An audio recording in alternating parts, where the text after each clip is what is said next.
Welcome to the Dad Experience. Welcome to the Dad Experience. We're back. One more day. Yeah, so it's been a little while.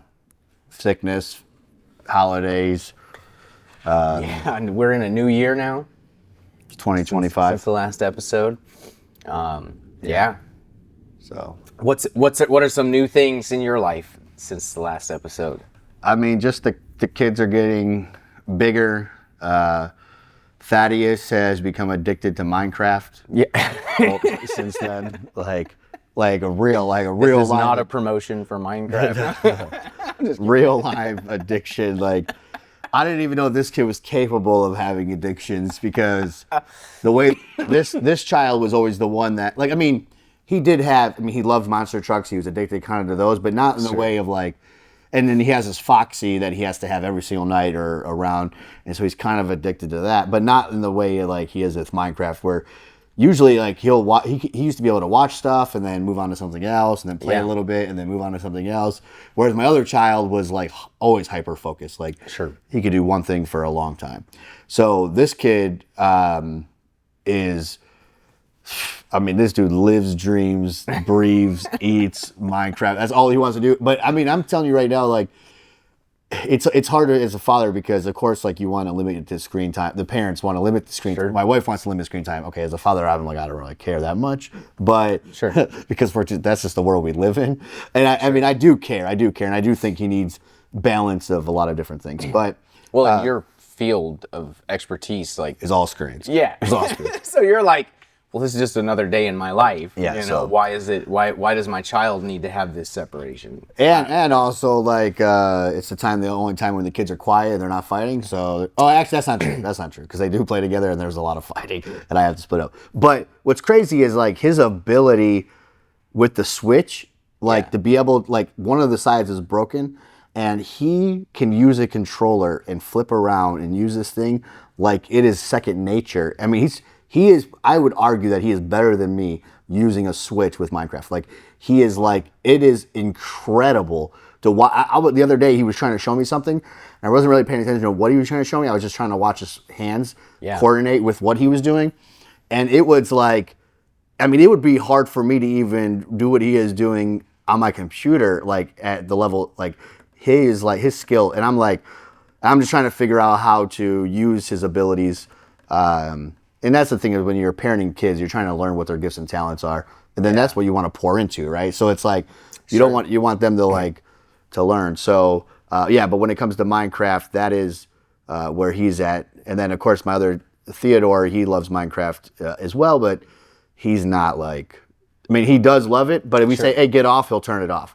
Yeah. Thaddeus is like 5 more minutes and like, you know what I mean? Like, and The waterworks. That dude's twitching, you know what I mean? That dude, yeah. Dad, just one more minute. Yeah. One more minute. Yeah. I gotta get it out. I mean, he wakes up. There's days that he sleeps with the Switch. Like, I mean, it's bad. And so like, but you know what I was telling Laura before I go to my third child, what I was telling Laura is like, I would rather have my kids hyper focused on one thing than, and I'm not saying it's wrong to like, because I always say that I'm really good at a lot of things, but I'm not great at anything. Sure. And so like and the people who are hyper focused on one thing and are great at one thing usually excel really well in that one thing, and that can set off a lot of things. So I would rather have my kids be hyper focused more. And there's probably science behind that's probably bad in some kind of way. But I just think like when you bounce around and you don't really get committed to things. Sure. I think there's a lack of discipline there. But now my third child, and we can talk about that. But my third child, Thatcher, who's about to be 2, that kid thinks the world revolves around him. Like, it is insane. I mean, it's so bad that he does this thing now where, like, you try not to pay attention to him. Yeah. Like, he literally will take his hand and go like this and make you look at him. And Look at me. Yeah. So I'll be like, he'll tell me and I'll just look away. And he'll take his hand and be like, no, I'm talking to you. And, like, he wakes up and he's getting addicted to screens too. Laura hates it, but like the first thing he wakes up is, and it's crazy. Like I watch, and this kid's not even 2 years old yet. He's on my phone. He can close apps. I mean, he can just he just swipes up, goes to the next app, swipes up, and now he's what I'm scared of because he'll go into an app, look at it for a little while, to the next app, to the next app, to the next app. He plays this one game. He plays this, and then he's on. It's Wow. Yesterday, I heard he loves Baby Einstein. Einstein. And then, like, the other day I heard it on, and I turn around. He got up because my other son's homeschooled, so he watches on the iPad. Yeah. And but Thatcher got up on the table, got the iPad down, switched out of whatever was on there, went to YouTube, went to Baby Einstein, and was just watching it.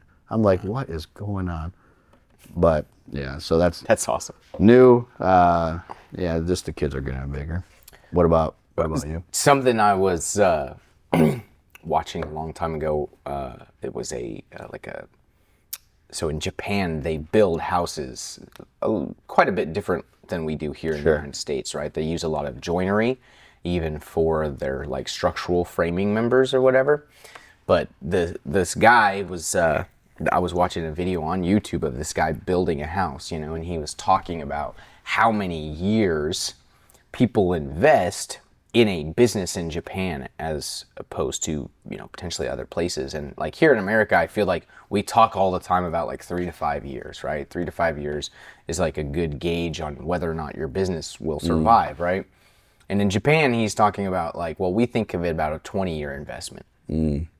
And that concept of specialization, right? And he's like, yeah, this is the only thing I've ever done my entire life. And when you look at his skill level, right, it's mastery. Like the guy was just, you're watching his finished carpentry and like just his detail in his work. And he's using, a chisel and a handsaw, to make this stuff. And it's like beautiful work. And so, it is a struggle, I think, as a parent to try to balance that, that life of hyper focus as opposed to trying to let them experience a bunch of different things to see what they like, right? I feel like that's the big decision there, I guess you could say. And it was really interesting. So my mom came up to visit us, and she's at my house, and we were talking last night about how, like in my childhood, the church that we went to, and she was like, all of the parents that were involved with the creation of this church, with this, this fellowship, we all wanted something different for our children than we experienced, right? And so they were all very hyper focused on creating this really unique environment that most children would never experience, the fact that we would go celebrate the Feast of Tabernacles for 8 days, and the whole congregation would go to this campsite, and we're all camping together for 8 days, like those were some really amazing memories for me as a child. But, it was what all of our parents were basically trying to create for us, was this fellowship with this community. And my mom was talking about how it was like, it's really sad because when you look at all of the kids that were involved in all of that, most of us still had to go figure out life on our own. Sure. And some people, completely walked away from their faith. Some people, left and came back, right? Like there was a lot of learning that took place in the children's lives that the parents were like, wait, didn't we try to like do stuff to not have you turn out this way, And like, I don't know, that was really kind of eye-opening to me, that it was like, man, it really boils down to, I think as a parent, like you can try to like control and try to like, but like at the end of the day, I feel like it's so important to just be that buffer for your kids, and just always be present. Yeah. Because everything else, like the love is the thing that I think that's the glue there, It's like if you're able to show your child what, a human version of unconditional love could look like, that's success to me, as a parent. Whatever course your child ultimately decides,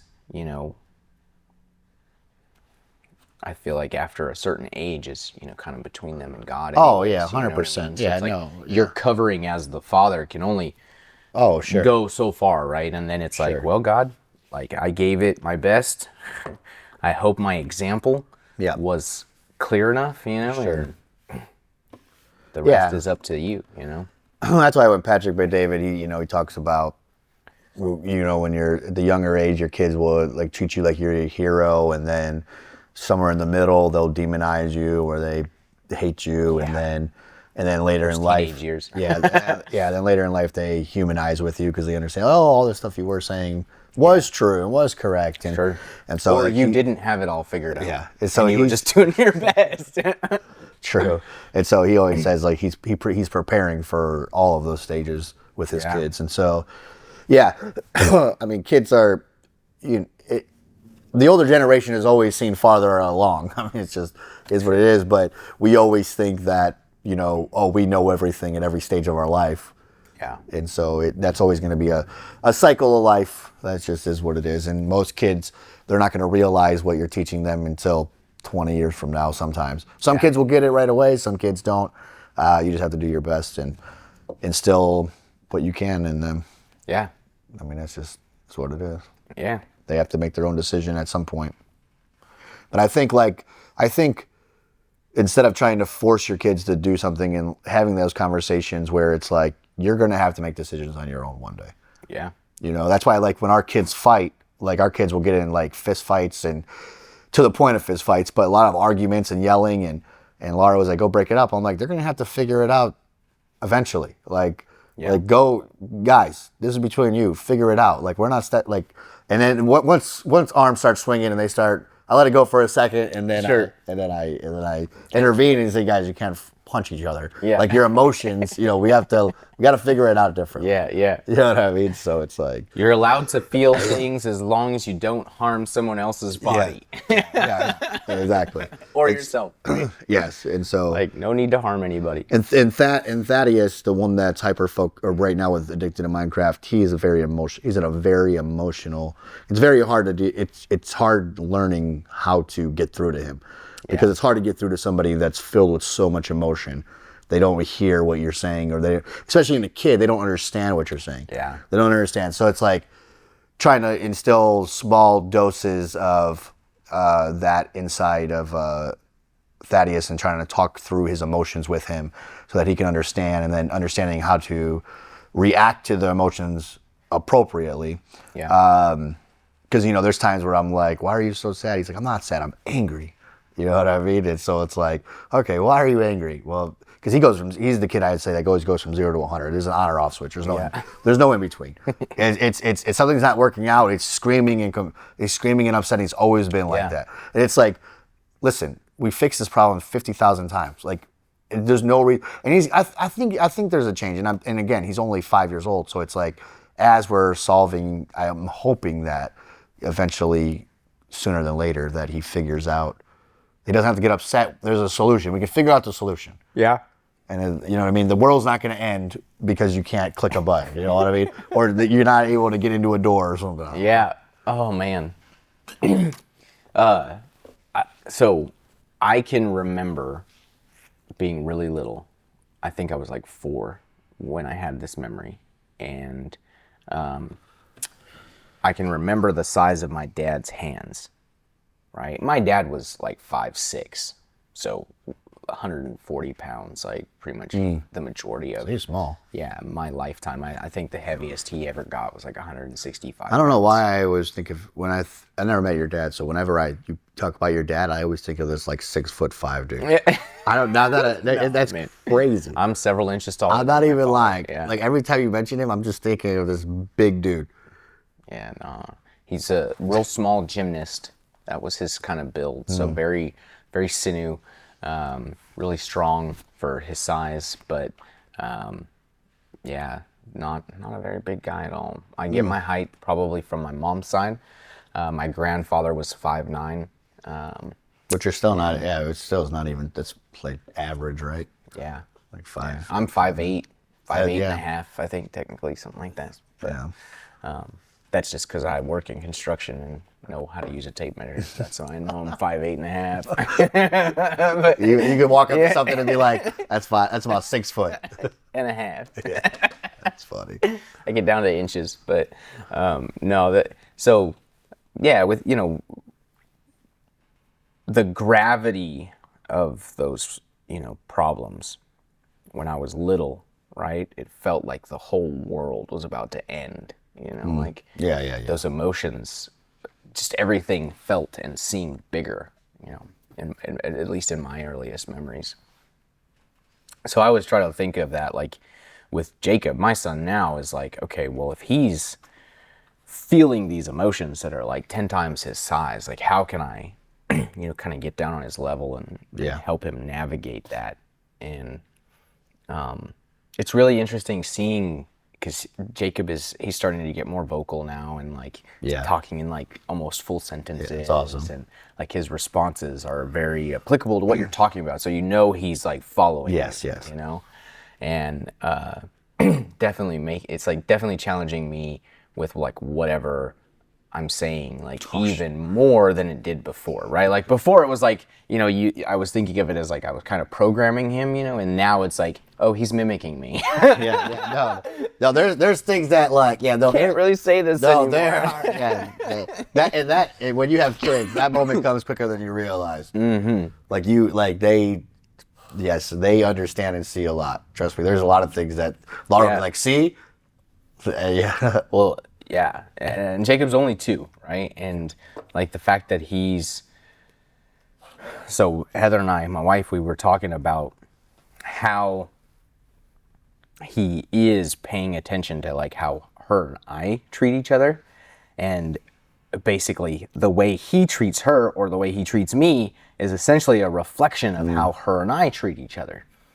And that has some wake-up calls, right? Like that slaps you across the face pretty hard sometimes, because you see almost like verbatim, like your response. You think you're not doing bad, but then when you see someone else do it to your wife, you're like, wait a second. Maybe. Like I'm like picking him up by the lapel. I'm like, don't you talk to my wife like that, you little booger. You know what I mean? Like, and That's fun. No. I don't pick him up, but Ever. Just kidding. Not by his lapel, all right? When he gets one. I have grabbed him before because, so one of the things that I felt like my dad did a good job with me, even though I did get spanked a lot. I was disciplined a lot when it came to how I treated women. And my dad believed very strongly that like if I was to hit my sister or be disrespectful to my mom, like the punishment was severe. Oh yeah. And it was, and it was on purpose, it was designed to be severe, because he was like, you're not going to hit your sisters. Sure. And so now with Jacob, that's something too, that it's like, he doesn't really see a lot of like physical aggression, right? Like Heather and I are never like hitting each other, so. And fortunately, he's like the environment that he's also in, he doesn't see a lot of violence happening, outside of our home. Right? Sure. And he doesn't have any siblings yet, so Yeah. You'll learn, right? Yeah. Like, if you have another boy, then it's different because you let them fight. Than if you have a dog, because like siblings are just gonna fight. Like this is what it is. Like it is. They're working it out. But yeah, so like there's been some really fun situations recently with him and how vocal he is, and it's so amazing, man, just seeing them develop. Yeah, that's the thing. It's like when you have kids, it's not all about you anymore, and you're trying to train your child to be a human being in this world, and to be a proper adult in this world. And so that's why, like, especially if you have, it gets harder as you have more kids, but like even if you have one, you have to figure out what are his tics. Sure. What are the downsides and the emotions that he's going to have, or what's going to make him happy, or and try to safeguard him from things in this world. And so all 3 of my kids, Thatcher's, he's about to be 2, so we're still learning. You're still gonna 2, 3, 4 years old is when you start trying to figure out like Thaddeus, very emotional. Theodore, very analytical, very huge thinker, but if he can't figure out the problem, he shuts down. You know what I mean? Yeah. And so like trying to like let your kids know that it's okay if you don't know the answer. It's okay. You know what I mean? Don't let the emotions get the best of you. There's always we can figure out a solution. And so trying to always navigate your kids' personalities. Yeah. What makes them sad, what makes them angry, what makes them happy, trying to figure those things out and then just pouring into your kid with truth. So that's the hardest thing. Yeah. You know? My brother shared this with me a couple of years ago now, I would say. And we were talking about, like, you know, how do you interpret like the Spirit, the Holy Spirit? How do you interpret like other spirits? How do you interpret, you know, if somebody is of God or not, you know? And he was sharing with me that, like, basically like the fraud department in the United States government, right? Like when they're looking how they train their investigators basically is they don't study fraud, they study the real thing, right? Like, so if it's a check, for example, they have the agents study the actual real checks that are legit, so that way when they see the fraud, they're able to spot it 100%. Really quickly, right? And it was in context of like, well, hey man, the more that we study the Bible, the faster we're going to be able to interpret, is that of God or not? Yeah, that's right? Good. And it's in direct application to children, right? It's like, well, the more that I can teach my child of God through the Bible, right? Through fellowship, right? And try to be an example, the faster they're going to be able to see those frauds, you know, and be able to navigate that. And yeah, it was a good challenging point, you know, because it almost makes you have to go inward with that as well and be like, well, am I a fraud? Sure. Right? And what areas of my life do I need to hone in on and sharpen, so that way it is a clearer example. No, that is actually, because I that is some good truth, because I sometimes, like, I watch a lot of debates on atheism versus Christianity, debates on all that stuff, because I'm always wanting to prepare myself for answers for when my kids get older, and they're going to come across the same, and they're going to come to me. Probably, I mean, most people go to, like, I would say most kids, if they're in the right relationship with their parents, will probably go to their parents for answers. Like, hey, I was watching this. What do you think about it? You know? Yeah. And so I know that they're going to probably struggle with the same questions that I maybe have. So if I can have firm answers, but you know, but with what you said, like, if I could but always make sure that I know what truth is, because if I don't, then you're just gonna be chaff in the wind. Yeah. Right. So like, with easily blown away. Yeah, the Bible literally says, and so you have to be grounded in that, in your faith, for sure. Yeah, we do I think we do a fairly good job. I mean, it's hard when your kids are younger, because their attention spans are only good if they're playing Minecraft, because when you're trying to read to them or teach them things, their attention spans are always moving. Yeah. But we do our devotions pretty much as a family almost every single night. Like, we've read through like a kid's Bible. We read through another kid's Bible a couple of times. We just got done with the Action Bible. We just finished that. And now we've kind of moved on. And then we moved back to a kid's Bible, but with a devotional. Because we don't think they're truly ready for like an actual Bible yet, being 5 or 6. So we're waiting until maybe they get to like 7 or 8, 9. And they get a little bit more understanding of and be able to stay focused. Because like, they can't even stay focused for 3 minutes of prayer.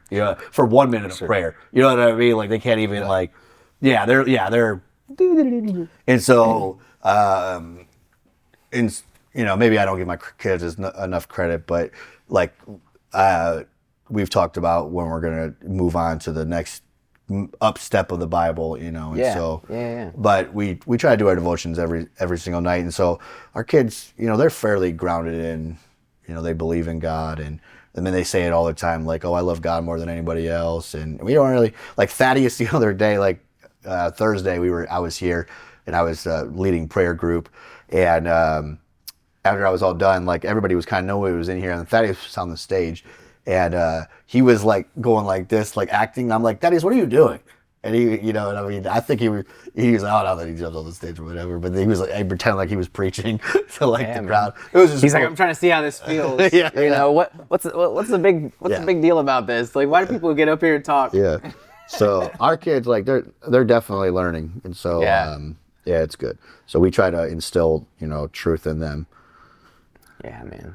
So it's one of the like first people that I really remember interacting with, and I can actually like remember conversations, right? So there was a pastor that was a part of my life in California, and they actually moved to Tennessee before my family did.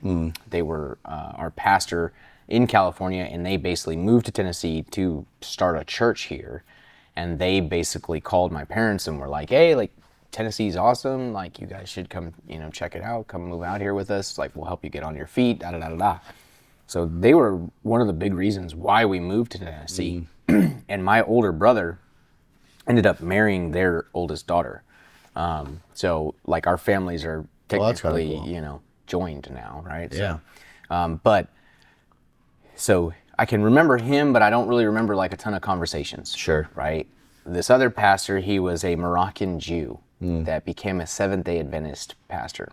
Okay. And he actually pastored 2 churches in the small towns that I grew up in, right? They were about 30 to 45 minutes, depending on if you hit a tractor on the way to the other church, right? That's funny. Because the road to go up to this other church, it was like 2 lanes, and it was just twisty, turny going up this mountain. So like if you hit a tractor, there was no passing area. Like, you know what I mean? There was no way to get around the tractor, really. Like, there was just horrible visibility going up that mountain. That's Murphy's Law in a nutshell. Yeah. Probably every time. Well, so what he would do is they flipped the service schedules. So he would go preach at the first church, drive to the next church, and preach there all in a Saturday morning, right?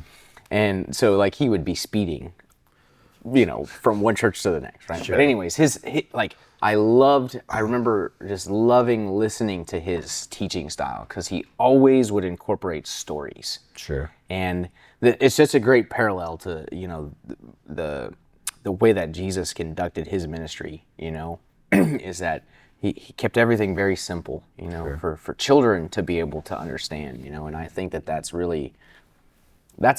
really big challenge as a father, you know, in my own life, like trying to implement those things where it's like stories, and it's not my past that I'm sharing with them, because like I don't ever want my child to feel compared to me. Sure. Like they have to accomplish the same things that I've accomplished. Like, you know, I don't even think they really need to know too much about my past.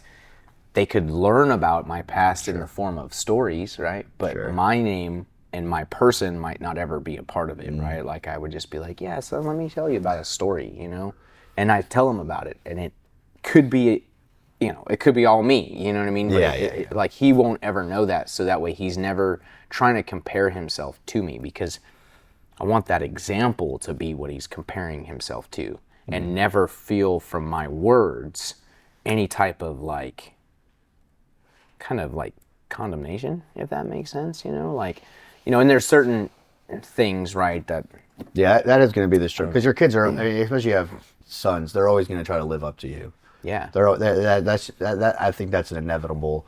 And I think that's the challenge. That crossroad is inevitable. We're trying... And that's one thing with my trying to, like, having 3 boys at home, trying to get them to understand that one kid is going to be more gifted and talented in one area, and you don't have to compete. And so, like, because my oldest, like, I'll praise my little, like, I'm in the middle child Thaddeus, I'll praise him, and Theo was like, I could do that too, and I'm like, I know, but it's like, hey, there's going to be some things that you're very good at, that you're not, and you need to understand how do I lean on my other siblings for their gifts and talents, and you lean on that person, and trying to get them not to be jealous and compare. And especially with me, it's like, no, you're going to have your own gifts and talents. Yeah. You know what I mean? We're all going to, you don't have to try to be, we don't have to try to beat each other. We don't have to try to, and that's in general in life. Yeah. I mean, we all feel like that we have to, like, we could do everything, and it's like, no, you're not good at things. Yeah. Find someone who is good at it. Be friends with them, because they're probably not good at the things you're good at. And then you have resources, and now Yeah. you're better. There's no reason to compete. That rain is coming down. I knew it was gonna. It's supposed to. Did it rain last night? I don't think so. It was just windy. Yeah. I think today is definitely when the rain was supposed to hit. But yeah, I think it's also there's definitely some major differences between how men and women process Oh, sure. life, right? But also how they break down conflict and problems, right? You know, like us guys, I think we tend to be more. I think, more competitive, right? Oh, especially sure. like in our exploration of new things. Yeah, that's what drives us. Yeah, and I almost think that it's somewhat programmed. Like it's in us to go conquer that new thing, right? Or go explore that new unknown, right? I feel like that is more of a, and it's there in us to fuel that, because like when you think of, you know, especially when our species first, you know, came into existence, right? Sure. It's like we had the whole earth that we had to take dominion over. So it was like we had, like, you know, Adam and Eve, Adam like had to be the guy that, like, you know, basically like walked into the room and was like, all right, you're an alligator, you're a crane, you're a hippopotamus, you know what I mean? All right, I'm done here. Next place, you know what I mean? Like, pretty much, right? Like, I mean, that's the way I see it going down, at least. Right? You know, I don't know where he came up with all the names, but he was a pretty creative person, I feel like, you know. Yeah, So that's funny. you know, I mean, that was his job. Like, that's the first job that he was given, was to take dominion over the earth, yeah. right? And then to also be fruitful and multiply, right? Like that, those are like the first directions that we've received from God. And, you know, not eating of the the tree, but That's what he was. That wasn't a job. That was what he wasn't supposed to do. that was what he was supposed to avoid at all costs, right? Yeah. But even that, right, is also a great learning lesson too in the power of a woman. You know, it's like, wow, sure. You can either be turning your husband's head towards God, or you could be turning it away. Oh yeah. Right? No, 100%. And it's such an easy thing for a woman to do that to a man. Yes, unfortunately, because we are. Well, unfortunately, right? Because there's also No. There's also so many examples of how a woman helped empower her man. Yes, and it's true, made him feel like he was able to do everything and more that God called him to do. You know, there's so many examples of that. And there's definitely the husband and the wife, the man and the woman, they have roles. Yeah. You know, they have, like I said, it goes down to gifts and talents. Like some women are better at a lot of things, taking care of kids. Maybe, right? No, I think I do a pretty darn good job myself. Yeah, I like the more that I'm married and the more that I see my wife in the way that it's like she can run. She looks like she's running at 100% with 0% in her tank. You know what I mean? It's so I appreciate, like, there's a lot of things that, like, I appreciate that my wife does that he's almost like a superhero. Like it is kind of like, oh yeah, it is kind of crazy. It is, man. It is. And especially when you think of too, like a, not to be weird about this at all, but like a breastfeeding mom. Oh, sure, yeah. You know, and if she has additional children that are older and she's breastfeeding, it's like, girl, that's my wife. That's my wife in a nutshell. Kudos to you. Yeah, that's why she doesn't want to be touched ever. Yeah. Everybody's on top. Everybody's trying to grab her. Everybody, you know what I mean? She's like, I don't want to do it. She's like, please stay away from me. Stay away from me. Give me a 10-foot radius. Yeah. I need a 10-foot radius. Yeah. It's like you guys have this circle in your house, like tape on the floor, you know, it's a big 10-foot radius around the kitchen, you know. I saw a. This is my circle. I sent her this Get out of my circle. I sent her a video last night. It was a joke, and the dad was outside of the room, their room. Mm-hmm. Mom was inside the room, and he was like looking like he was security, all dressed in black and whatever. And the kids are like, "I'm ready to get in." And he was like, Nope, it's not time to get in. Everybody get away. everybody move along. Everybody move along. When mom is still resting alone. And so like, and it's funny because like even like Thatcher, he knows how to open up doors now. Yeah. So like he'll just like show me in the bathroom. He'll just who's in here? Like, you know, it's Thatcher is mama. Like Laura said that she was gonna count how many times he said mama. After in the first 30 seconds of 20 times, she's lost count. She's like, I'm done. Like, wakes up, mama. Like like if he needs something, it's mama. Something's not going right, mama. Like it's that bad. Like, oh man. Well, you know, it's funny. So I try to not be overbearing with this with Heather, but I was watching an interview with a guy that they were talking about, you know, child raising, and like it was talking specifically about bedtimes, and the guy was like, well, you know, I fast forwarded my life and thought, okay, if I'm 80 years old and I look back at this day, this moment in time, like, am I gonna really be upset that I spent an additional hour with my kid and let them go to bed at 9 as opposed to 8? Sure. You know? And he's like, I'm probably not. Yeah. He's like, I'm probably gonna be so grateful for that moment that I got an extra hour with my kid. You know, especially at a time in their life that I'm never gonna get that time back. You know. Once they're out of once they're 3 years old, they're no longer 2 years old. You know what I mean? Yeah. Like, the timeline just always keeps moving forward, right? And so, like, and I've challenged myself with that, and I've challenged Heather with that too, because I'm just like, man, like your responses change. Because you're just like, man, I'm not going to be mad at you at all about this, because when I'm 80, these moments are gonna bring tears to my eyes. And that's why I'm gonna see you as an adult, God willing, right? I'm gonna see you as an adult, and these moments are gonna flood my memory, and I'm gonna sit there and talk to you and be like, I can remember when you were 2.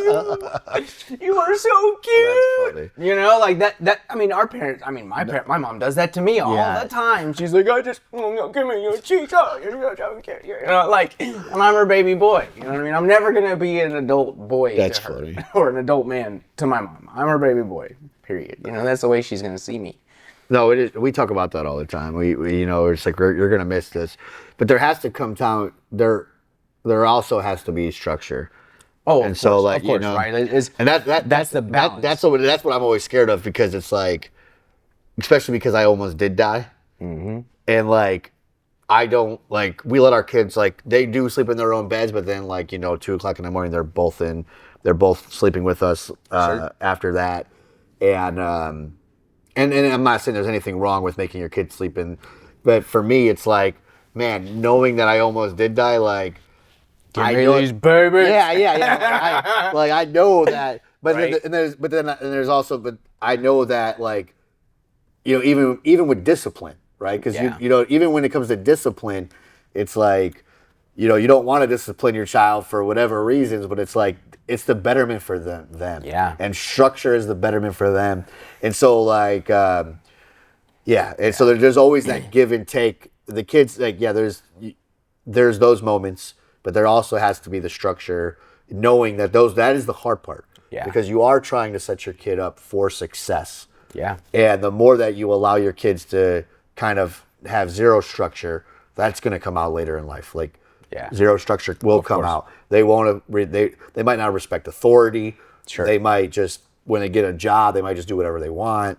Yeah. You know what I mean? And so there has to be, and there's always that fine line, because it's like, I don't want to structure. You know, like, this was fun, whatever. And I had to continually tell myself that, like, when I discipline or spank or send our kid to their room, that sometimes it's the betterment sometimes for that child. Yeah. You know what I mean? And so that's the.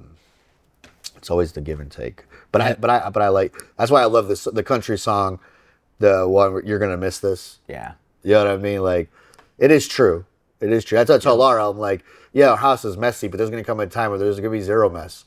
Yep. And then you're gonna be like, man, I wish my house was messy. Yep. You know, and I wish all those kids were still here. Yeah, I wished. Yeah, and so, like. Yep. Heather and I just recently started talking about, what forms of discipline we're comfortable with. And I could be wrong for this perspective, right? But the way that I view, like, specifically my dynamic in helping her with Jacob's relationship is like, I'm the backbone, right? Like, sure. I'm the enforcer. If she asks him to do something and he doesn't jump up to do it, I'm jumping up and going, why are you not obeying your mother? Sure. Right? And I'm aggressive with it because I know as he gets older, that defiance will only increase because he's my son. Sure. You know what I mean? It's like, if he's anything like how I was when a kid, you know what I mean? It's like, over. I know it's only going to get more difficult, right? And so, like I was telling Heather, your dad didn't beat you hard enough. I'm just kidding. Bro, I got spanked multiple times a day by my mom. You probably still have marks on your... And if my mom got to the level where she felt like she could not discipline me anymore, it was, you're going to your room until your father gets home. Yeah. And I hated hearing that. I hated it because I barely got to spend any time with my dad growing up because there was six of us kids in the house. You know, 5 of us were there. I think there was always 5 kids in the house while I was growing up, like pretty much until I was like 10 years old, right? And then there was just this younger 3. But like, if my dad came home and had to discipline me, like, I just felt like it was like, man, that was your time spent. Yeah, like this was the worst thing that I could have had him do, because I could tell that it also, my dad didn't want to do it, you know? He was being sent in there from dad, I know that I don't want to do it. Like, that's the last thing I want to do. Like, that's why I love the Kevin Hart thing, like where he's like, I gotta go in there and play that. Like, hey, he didn't do. I wasn't even here. Right? Like, why do I gotta be the one to be the bad guy? Like, I don't want to do this. What? No, but that is true. Like, disciplining your kid is definitely hard. I mean, and that's why, like, when we Laura, there's times where like they're not listening to Laura, and Laura's like, will literally look at me and say, "Hey, can you step in?" Yeah, and I probably need to do a better job at being more upfront with it. But I know it was hard. Heather and I, we've talked specifically about that point, right? Of like, okay, well, when do I back you up? Sure. Right? Because I feel like that there's definitely times where it's like, nope, that is like, you're in that. Like, you need to see that through, right? Yep. And then there's times where it's like, you need reinforcements. You know what I mean? Or, hey, I can tell you're emotional in a negative way, right? Sure. Like, tap out. Which is very easy to do, I will take over, right? Because I'm maybe, like, especially like with our wives, like, they're both stay-at-home mamas. So it's like, we come home potentially for being gone, 8 10 hours, right? Whatever, how much ever we've been gone, and we're all like, we're home, man. We're like, hey, so honey, excited I'll to take see the kids, let me get and we're like, yay, and we come in and World War III. You could tell, there was some. This was a bad day. Yes. It only gets worse when you have more kids. I'm gonna tell you right now. That doesn't get easier. Yeah. Well, and it's like, that's those moments where you just have to kind of, you have to walk in with your eyes open, basically, and try to be very perceptive of what state is my wife in. And this is another, I was watching, this was done with, it was like, I believe it was actually like, I think he's actually like he's either a therapist or a psychologist. I was watching his podcast on YouTube, and he was talking about how, don't make your child the center of your marriage. Yeah, oh no, 100%. Right? And like how that could be applicable in this context, right? Is like, well, when you come home, within the first 15 minutes of being home, it's so important for you and your wife to get on the same page, right? And like 100%. connect, and just like, or when you're driving home, maybe like call her and be like, hey, like, give me a recap of your day. Like, where are we at? Who do I need to be for you when I get home? Right? Sure. And that can go a long ways in helping her feel almost immediate relief when you walk in the door. Sure. Right? And because you guys can get on the same page before you even step in that door, if you can, right? If a phone call works. Sometimes that's really hard for people, right? Like, I think sometimes, when the guy gets home, maybe him jumping in the shower and her coming into the shower and like talking, or just in the bathroom, sure. Like having a private space that just you and your spouse can talk. before you get into the evening or the rest of the day, right? Sure. With being active and present with your kids. I think that's so important.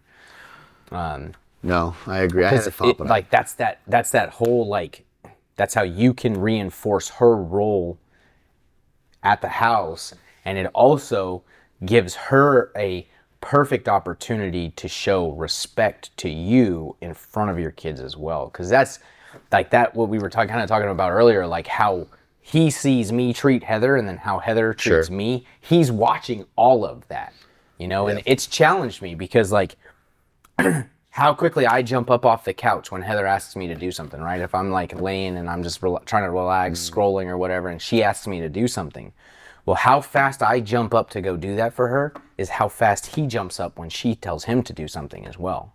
Because I'm his example of how a man or a boy responds to Heather. Yeah. Right? And I've been working on the whole, like, when she says something, I respond. Yeah. I'm trying to get the words out of my mouth, right? Like, getting the body now to move is the heart. That's funny. That's the next step, right? It's sure. saying it back. Be like, okay. 5 minutes. I hear you. 2 minutes. Like, I got it. You don't have to ask me again. Like, my thing is like literally. My thing sometimes is like, with my wife. She's like, I'm like, honey, I heard you the first time. Well, you haven't even responded. Yes. I heard you though. That's why, like, sometimes when I respond, the workload gets greater. Okay, that's why I don't respond. All right. like I'm in the middle of something. I try to just hear you, but let it ride. See if you will forget about it. That is 100% true. Like, is it that important? Is it that important? Like, but something you said, like, it's hard for me to understand why there's people that think that, because people talk about priority in your life, and like, are your kids more of a priority than your marriage? And I don't understand how people put their kids above the marriage, because like it all stems on the marriage. Sure. Like if you start putting your kids first, and like, don't get me wrong, like our decisions that we make are the betterment of our children. Sure. But I'm never gonna put my kids' needs above my wife's, like, because like that relationship we have to be one. Sure. We have to be one. And if we're both putting our kid first, and we're not putting each other first, then like our kid almost becomes like, it can almost become like like we're using our kid as a pawn almost. Oh, sure. Like, you know what I mean? Leverage. Yeah, almost like a leverage thing. It's like, no, we're on the same page. Yeah. Kid, listen. No, me and your mom. That's why, like, Thaddeus, like, when it comes to Minecraft, he never goes up to Laura, my wife, first. Never. He'd be like, can we play now? And I'm like, ask your mom. Because, like, and that's probably bad, because it's like, Laura has a more structured idea of when the kids can play and when they can't play. So I don't know if they've already played or not. So I'm like, what is your... And he's like, you always say, ask my mom. You know what mom is going to say. I'm like, then why are you asking me? Do you think I have any authority here? That's what I'm saying. Like, we are at the house. This is not my domain, son. Yeah. I don't rule this roost. That is always a hard thing. Listen, we go in the van and we go out in the world. I rule that. Yeah. All right, then I'll where give the you light answers. touches outside of the house is ours. But inside of the house, but like when we're in here, mom rules this, man. Yeah, like everything gets ran by mom. Yeah. Who do you think I report to? Yeah. No, and there's always that structure is like, when is like, because I want our kids to see that we're both authority. Yeah, you know what I mean? Yeah. Like, and so like, that is always because Thaddeus will always be like, mom's the boss around here. Mom's like, all my kids are like, mom's the boss, because like she's home all day. Sure. So she has structure for the kids, and then I'm just like, and again, when it comes to me, I'm way more lenient. Like that's why I tell my wife, I'm like, you can't die early, because all we're gonna do is drink Coke, have McDonald's, and play Minecraft and watch YouTube. Is that what you want for your children? Is that what you want? That's the worst. That's the worst. She's like, dude, if I die, my children are screwed. Yeah, like, dude, we went on. I can't die. We went on. Me and the two boys went to my brother's house for a couple of nights or a night or whatever, and like my kids didn't brush their teeth. They had pizza, pop, like fries, like nothing but junk. And I'm like, honey, and he was like, yeah, they're not leaving. She was like, they're not going with you ever again. Yeah. I was like, yeah, it was a guy's night, you know? And so...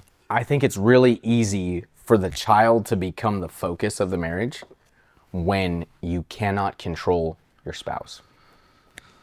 If you and your spouse are not like actively trying to respect each other as not just partners, but also as parents, right? Where you're reinforcing each other, you're backing each other up, you've got each other, you know, it, like you said, it's us versus them, so to speak, right? Like, not that you're against your children, but it is, we are a unified front, so that way our children receive a stable, you know, efficient parenting model. Yeah, 100%.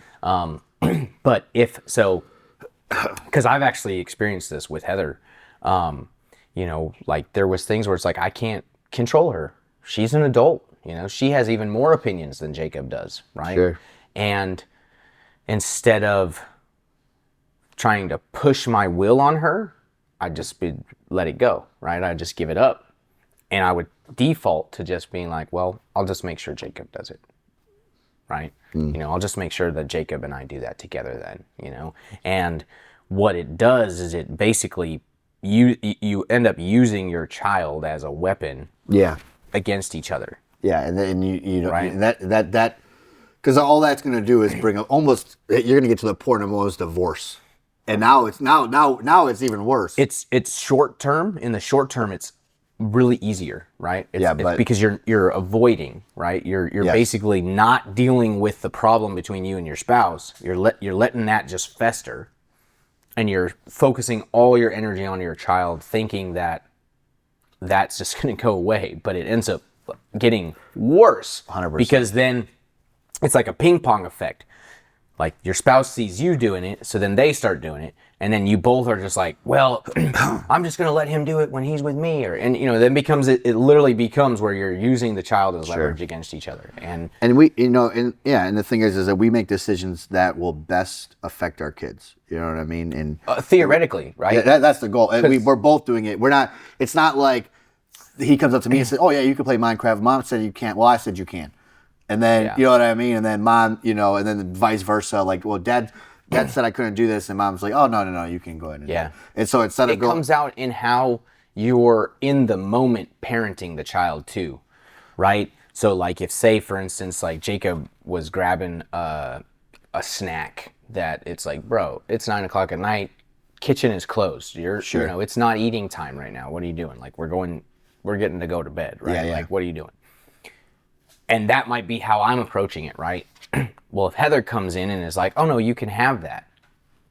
Yeah, it just completely destroys whatever authority I 100%. had in that moment, right? And that's really where you see it happening, I think, a lot, is where it's like the dad or the mom is trying to assert a boundary for that child, and the other spouse just picks the flag up and moves it to where they think it should be. And when you're doing that constantly to your child, they're just like, well, I'm not going to listen to either one of you because you guys are crazy. And I also think it comes down to like, and this is hard. Like I'm saying, I don't do this very well, but it's like, because once you start having more kids, life gets a lot more busier. And I'm not saying that's the excuse. Sure. But like, the thing is like putting your wife first is spending quality time.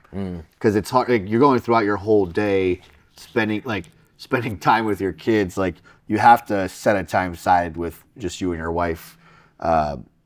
That's this part that we fit, because when you have more kids, it's like, you're just go from 7 o'clock in the morning to 9 o'clock at night you're just trying to juggle children. And then when keep them alive. The thing is like when you get to 9 o'clock, like the last thing you want to do is spend that with somebody else, because you're just like, hey, this is alone time now. Like, hey, you do your thing, I'll do my thing. And I'm not saying that those are bad moments, because I do think we do need our alone time throughout or whatever. But if you're not at some point throughout your week spending that quality time, then you're just, it's gonna fade away. It's not a good thing.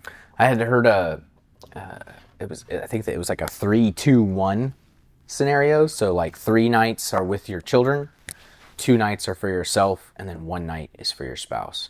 And it was like, that was to try to help, make sure that you are scheduling that time specifically for your spouse. And it was like, it's a good idea if you can to like leave the house, with your spouse and like have a designated time that's maybe even a little special, so that way they feel valued and, that quality time, it's an undivided attention kind of thing, but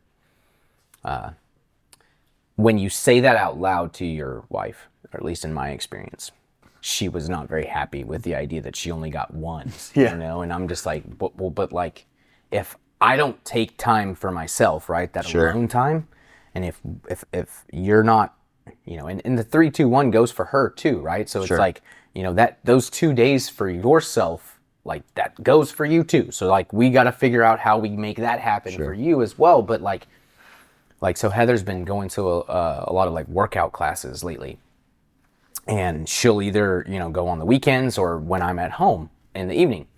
And it's been great because it's, it's only like a 45-minute to an hour-long class. She's away from the home usually around 2 hours, like, because she'll try to run an errand or, grab a cup of coffee or whatever, right? Like, I deliberately like her to have some flexibility with that. So it's like, especially for stay-at-home moms, because you will see an uptick in their livelihood when they leave the house and then come back. Yeah. You know what I mean? Yeah.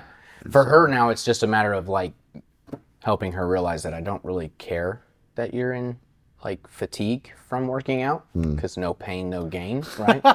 Like, I don't feel bad for you because you're doing good for yourself. You know what I mean? Like, I am proud of you. Yeah. And like, the complaining about it is like, I do construction for a living. We'll cut that part out. Yeah, like I'm like, if you want to complain about being fatigued because you just went to a Pilates class, I'm like, cycling for 45 minutes. Yeah, I'm like, come to the job site with me for 8 hours and let's have some fun. Like, I'll show you what my day looks like, and then then you could tell me you're tired, I guess. But because I'll do that, and then I'll come home and I'll watch Jacob for 4 hours, and she'll come home and he's in bed, the house is clean, like, you know what I mean? So, like, there are times where Heather will be like, like, she was hanging out with her girlfriends that all have children, right? And they were talking about their husbands and stuff, and,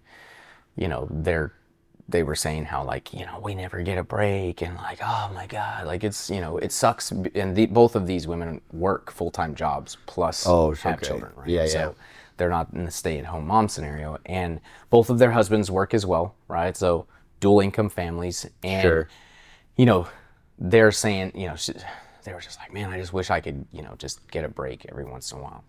And Heather was like, yeah, she's like, Steven, he kind of, makes sure that I can go and do things. Like, she's like, I've been able to go on like weekend trips by myself without Jacob. And like, I go to, workout classes like 3 times a week. Like, I literally go on dates with you girls. And, like, my kid's not with me right now, like, she's and neither like, are their kids, right? Yeah. That's funny. Well, no, we were all at a family function, so our kids were all playing, right? Okay, but like, okay. But so it's like, I've tried really hard to be that dad that it was like, no, dude, he's my kid. Like, yeah, sure. You can leave, Heather. Like, he will be here when you get back. He might have some bruises, might have some cuts, but he's a boy, and we're gonna go explore. Like, we're gonna go have fun, man. Like, we're not, like, this isn't, I do not feel at all burdened by my son. No, sure. And I've even taken him to a job site with a client, and I was like putting up a headboard for them, and Jacob was right there with me playing with his toys on their bed. Like, you know what I mean? And it's like, I think our kids would be so much better off the more we could integrate them into our 100%. lives like that, like on a daily basis, That's why I love that my kids play video games. Lara hates it, but we all play together. Yeah, so it's like a bonding thing. Yeah, and that, that's something that I think Heather didn't really understand, or doesn't really fully understand, is that, like, for me, if I'm at home and I'm sitting on the couch with Jacob, and we're sitting here, kind of like cuddled up next to each other watching Paw Patrol, I don't know about him, but like my emotional battery is getting recharged in that moment. Sure. Like, physical touch is already like part of my love language. So the fact that I'm close to my son, just like with my arm wrapped around him and we're just close, we don't have to be talking. Sure. I'm getting a ton from that. And like, I feel like he probably is too, because he loves it. He loves just hanging out with dad, even if we're just watching Paw Patrol, right? Yeah, no.